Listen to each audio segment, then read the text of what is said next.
all the way up to the mic, all the way up. What is that round of applause at? Where's that?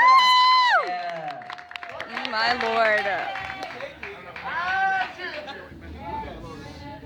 Yeah, thank you guys. Give it up one time for Rebar and all of your hosts for the night, putting on this amazing show for us to show all of our true inner feelings every other week. I'm gonna start off with a new one that's really deep and really personal, and then Urban Bush Sister inspired me to bring back one of my older ones, so I'm gonna do that one afterwards.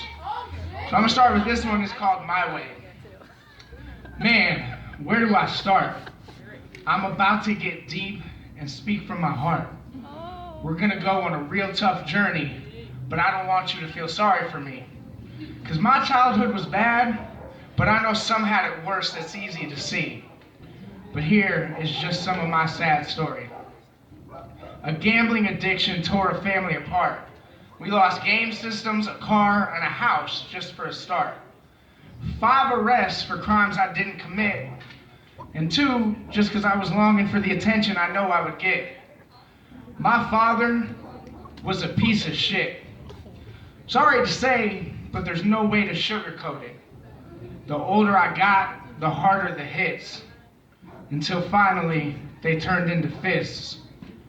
No one wants to have to fight with their dad, but to protect my mother, it was the only option I had.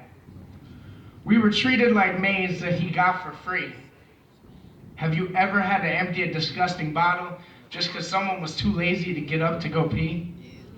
But hey, it's also the best thing that he did, because it showed me how not to treat a woman or a kid. I watched my mother cry herself to sleep wanting true love, praying for anything, a sign from above. But more times than that, she was more worried about me, wishing better for her son more so than for she. He did everything in his power to prevent me from completing high school just because he didn't want to see me be better than him. What a tool. Wouldn't you know, a month before my graduation and on my mom's birthday, he walked out on us and was on his way. He walked out and said his goodbye. I wanted to hurt. I wanted to cry. But deep down, I knew life would get better without this guy. Even with his words, you'll never do or be anything, in my head, those words still ring. A few years later, it's just my mom and I, and it's dope. But then what at the time was the worst moment of my life, my mom's first stroke. I thought that was it, I was gonna lose her, I'd be all alone. But thankfully I didn't, she came on home. But from then on, I had to help her get things done. Things were going decent enough in life. I even started to mend bridges with my dad. But then it got to a point where I didn't think it could be so bad. A bladder infection leading to another stroke and then death. In that moment, I couldn't take a breath. Emptiness, void, this can't be. It's not her time yet. But it was. There was nothing I could do. 1 month later, I couldn't go on. I was just through. I tried to end it all, but I didn't succeed. Another failure, welcome to the story of me. But was it?